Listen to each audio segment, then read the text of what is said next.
What's up guys? Bumba Lifts here. I'm going to give you guys 7 things that I wish I knew when I started lifting. So stick around because you'll regret not knowing these 7 tips. Let's get into it.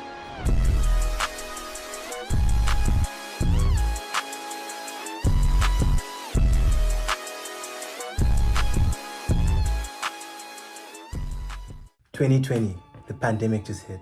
I was 16 years old and I started gymming. And now I'm 19 years old, which means I've been gymming for 3 years now. Originally, I was just doing push-ups and ab workouts just to get that shape because I thought those are the only muscles I was seeing. And I was also intermittent fasting, which means you're only allowed to eat at a certain time.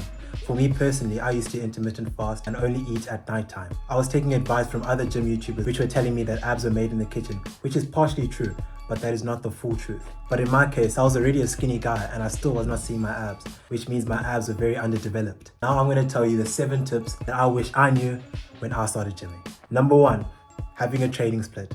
I personally started doing only upper body workouts and abs when I started gymming because I thought those are the most aesthetic muscle groups. Now that I'm more into gym, I've started to notice that legs, back and other muscle groups are very important because if you start training your upper body and just not train your legs, you'll notice in the long run that you're gonna have chicken legs and underdeveloped legs, which is very embarrassing. So while I was gymming, I had very underdeveloped legs. I mean, look at this video. Oh that my is very God, embarrassing. So what I do now is somewhat a bro split. So day 1, I do legs and calves.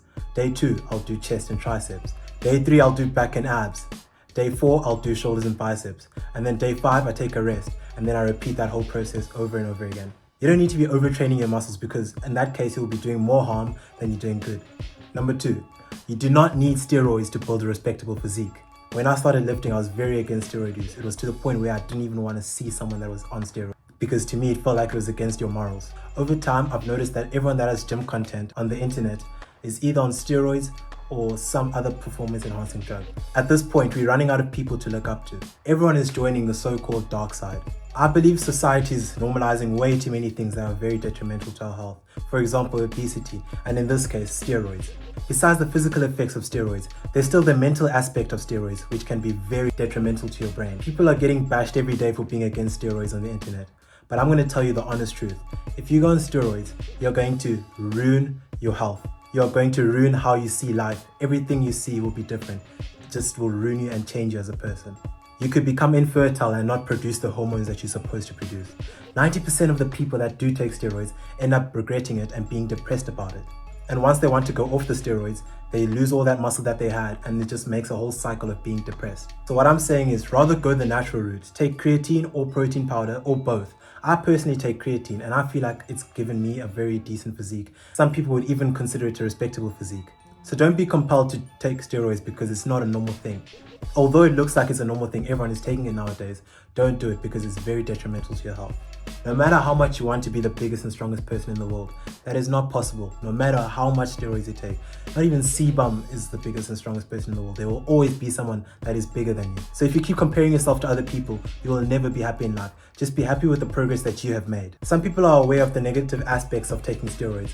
If you are going to consider taking steroids, before you even consider it, try reach your natural genetic potential before you even consider taking steroids. I have a lot to say on this topic, so I'm going to make a separate video on this topic. Number 3, PRs and heavy lifting. I used to be very big on trying to get the heaviest weight, heaviest deadlift, heaviest bench press at gym, but that was not very optimal for the gains. I mean, if you enjoy doing it, go for it, but if you want to make optimal gains, it's not the best route to take. If you're training to be a power lifter, then by all means go for it because that's how a powerlifter is supposed to train. But if you're trying to get muscle gains, then that is not the best way to train. And if you are training to be a powerlifter, make sure to keep your form correct. Otherwise, you're going to get injuries. And injuries are not something you want to get in gym because that will make you lose all the gains that you have been working so hard for. Now that I don't train PRs, I actually can save my sessions because when I used to go for PRs, I used to waste a whole gym session. What I personally think is good for a beginner lifter is to go for a safe rep range, which is about 6 to 8 reps. And if you can go for more, go for it. Just make sure you don't do more than 16 reps because that's not optimal for gains. Number 4, nutrition. I used to have the filthiest diet when I was back in high school. And I used to have the excuse that, oh, I'm still making gains. That's not a good way to go about things because you could be making a lot more gains than you're currently making if you had the correct nutrition. Make sure to get the amount of protein that you need. I personally bought myself a scale and I use MyFitnessPal.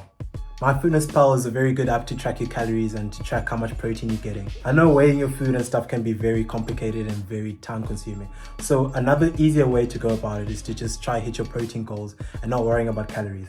You need 1.2 grams of protein per kg of body weight or 1 gram of protein per pound of body weight. For your first 2 years of lifting, you want to maintain a calorie surplus, which means you eat just above the amount of calories you have for maintenance. And don't try look shredded for your first years of lifting, because in your first 2 years of lifting, you are making your newbie gains. You need a little bit of fat on your body just so that you can have energy for your sessions and so that you can make the most of your newbie gains. Number 5, you need to take progress pictures. People never want to take their progress pictures because they're too embarrassed that they're skinny or they're fat. But trust me, you'll regret that in the long run. Because you get to a point in training where you see that you're not making any gains. But if you look back at those photos, you'll realize how far you've come and how much effort you've put in. So whenever you feel down or bad about yourself, you can look back at it and be like, oh geez, I actually came a really long way.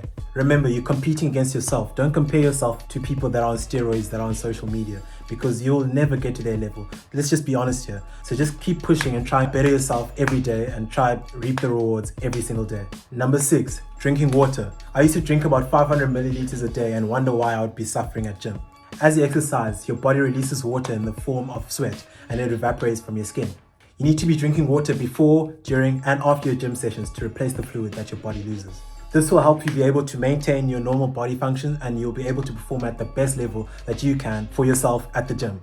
Number 7, ask questions. I used to want to be a know-it-all and not want to take advice from other people, but that is very bad. You need to try consume as much information as you can from other people because it can help you a lot. Even to this day, if I'm in a room with other people that are more experienced than me in gym, I will sit there and stay quiet and just listen to what they have to say, because sometimes you can take a lot of knowledge from them. But remember, some people don't know what they're talking about. So obviously take the information that they say, but take it with a grain of salt. Once they tell you the information, go home, research on it and see if what they're saying is correct, because sometimes you don't think about searching about something, but when someone says something to you, then it'll make you think about it. Oh, what about salt? Does salt actually help with gym? Then you go home, search it, and then you'll find out if it's true. But yeah, that's the 7 tips I have for you. Just enjoy it. Gym is just for fun. Gym is therapy. Gym is fun. Just keep enjoying it. Keep pushing through. You will see the gains if you just stay consistent and push through. Thank you for staying this far into the video. I love the support. Thank you so much for everyone that comments and likes my videos. I appreciate it so much, and I'll see you guys in the next one.